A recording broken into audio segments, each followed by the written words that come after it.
Assalamualaikum dan selamat sejahtera. Kami dari SMK Jalan Empat, kami akan mempersembahkan vertical garden di bawah anjuran Mr. DIY. Ini ialah antara penyataan masalah. Antara masalah yang dihadapi di Sekolah Jalan Empat ialah mana dalam botol yang terpakai dibuang begitu sahaja. Selain itu, terdapat kawasan yang terbuka antara foyer A dan foyer B yang menyebabkan pelajar tidak dapat melalui semasa hujan.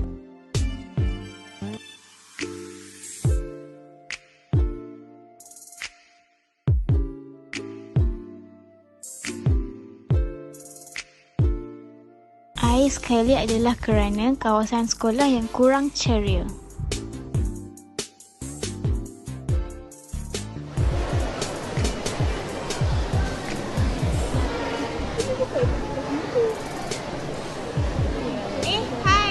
Hai, korang tengah buat apa tu?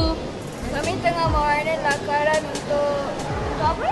Itu Pertandingan garden lah. Oh.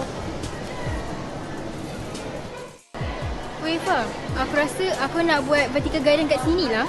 Kenapa kau nak buat vertical garden kat sini? Aku ada tengok, aku ada post lagi. Hi Far. Korang buat kat sini. Kita orang tak adalah Iwana dia nak buat vertical garden kat sini. Korang rasa sesuai tak? Aku rasa sesuai sebab tempat ni. Aku pun rasa sesuai sebab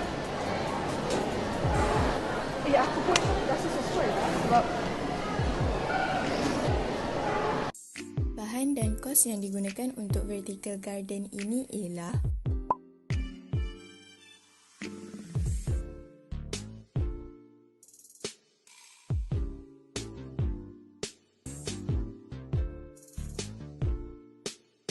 tumbuhan yang kami gunakan untuk vertical garden ini pula ialah